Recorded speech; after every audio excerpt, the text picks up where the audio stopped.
BJP అభ్యర్థుల రెండవ జాబితాను విడుదల చేసింది. 72 మందితో రెండవ లిస్టును రిలీజ్ చేసింది బీజేపీ హైకమాండ్. అందులో తెలంగాణలో 6గురికి చోటును కల్పించింది. Mahabubnagar Lok Sabha ticket D K అరుణకు, మెదక్ టికెట్ రఘునందన్ రావుకు కేటాయించింది. కాంగ్రెస్ నుంచి వచ్చిన శ్రీనివాస్ కు పెద్దపల్లి లోక్సభ టికెట్ ని ఇచ్చింది హైకమాండ్. అలాగే బీఆర్ఎస్ నుంచి వచ్చిన సీతారాం నాయక్ కు సైదిరెడ్డికి అవకాశాన్ని కల్పించింది. సీతారాం నాయక్ కు మహబూబాబాద్ టికెట్, సైదిరెడ్డికి నల్గొండ టికెట్ ను ఇచ్చింది. అలాగే ఆదిలాబాద్ లో నగేష్ అభ్యర్థిత్వాన్ని 3 బీజేపీ ఎమ్మెల్యేలు వ్యతిరేకించిన హైకమాండ్ ఆయన వైపుకే మొగ్గు చూపించింది. ఇక ఖమ్మం, వరంగల్ అభ్యర్థులను పెండింగ్ లో పెట్టింది బీజేపీ అధిష్టానం.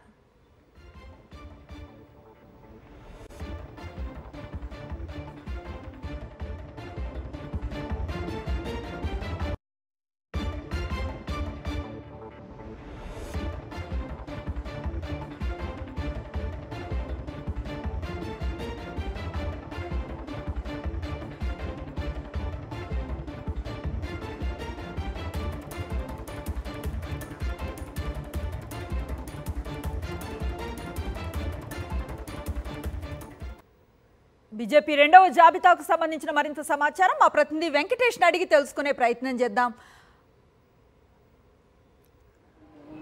రైట్ వెంకటేష్, చెప్పండి, బీజేపీ రెండవ జాబితాకు సంబంధించి ఎట్లాంటి సమాచారం ఉంది? అభ్యర్థులపైన ఎట్లాంటి స్పందన వస్తోంది?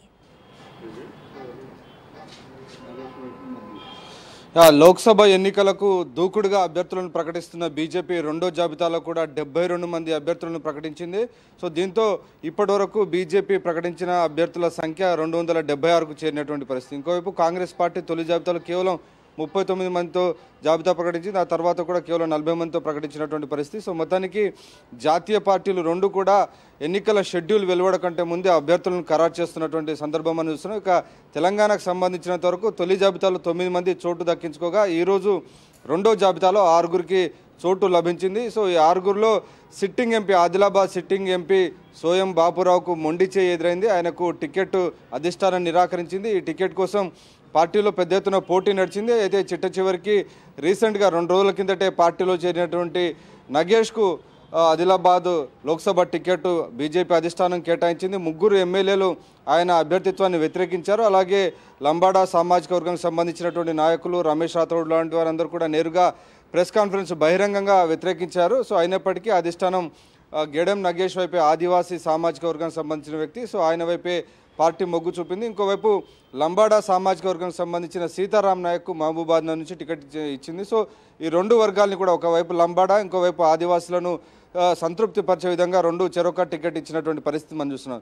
ఇకపోతే మహబూబ్ నగర్ టికెట్ కోసం తొలి నుంచి కూడా డీకే అరుణ, జితేందర్ రెడ్డి మధ్య తీవ్ర పోటీ నడిచింది. కానీ చిట్ట చివరికి డీకే అరుణ వైపే అధిష్టానం మొగ్గు చూపినటువంటి పరిస్థితి. సో డీకే అరుణ జాతీయ ఉపాధ్యక్షురాలుగా ఉన్నారు. గత ఎన్నికల్లో ఆమె పోటీ చేసి స్వల్ప తేడాతో ఓడిపోయినటువంటి నేపథ్యంలో మరోసారి బీజేపీ అధిష్టానం ఆమెకు టికెట్ ఇచ్చినటువంటి పరిస్థితి మనం చూస్తున్నాం. సో అలాగే పెద్దపల్లి టికెట్ 2 రోజుల కింద జరిగినటువంటి కాంగ్రెస్ పార్టీ నాయకుడు గోమాసే శ్రీనివాస్కు అభ్యర్థిత్వాన్ని ఖరారు చేసింది. అలాగే మెదక్ టికెట్ కోసం రఘునందన్ రావు, అంజిరెడ్డి మధ్య తీవ్రమైనటువంటి పోటీ నెలకొంది. చిట్ట చివరి వరకు కూడా వారంతా కూడా పోటాపోటీగా ఉన్నారు. అయితే ఇటీవల ప్రధానమంత్రి పర్యటన సమయంలో కూడా రఘునందన్ రావు తన టికెట్ విషయం పైన ప్రధాని వద్ద ప్రస్తావించినట్టు తెలిసింది. సో ఆ నేపథ్యంలో రఘునందన్ రావుకు ఈరోజు టికెట్ ఖరారైంది. దాంతో ఆయన మెదక్ లోక్సభ నుంచి పోటీ చేయబోతున్నారు. దుబ్బాక నుంచి ఓటమి ఎదురైనప్పటికీ ఆయన మెదక్ లోక్సభలో దిగుతూ ఆయన అదృష్టాన్ని పరీక్షించబోతున్నటువంటి పరిస్థితి చూస్తున్నాం. సో మొత్తానికి ఈరోజు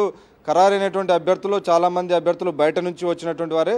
సో 6 అభ్యర్థులు ఖరారైతే ఇందులో ఉన్నటువంటి 5 అభ్యర్థులు బయటి పార్టీ నుంచి వచ్చినటువంటి పరిస్థితి మనం చూస్తున్నాం. సో కేవలం డీకే అరుణ ఈ ఎన్నికల్లో, గత ఎన్నికల్లో పోటీ చేశారు బీజేపీ. సో ఈసారి కూడా ఆమె బీజేపీ టికెట్ పైన పోటీ దిగుతున్నటువంటి పరిస్థితి మనం చూస్తున్నాం. Right, thank you Venkatesh.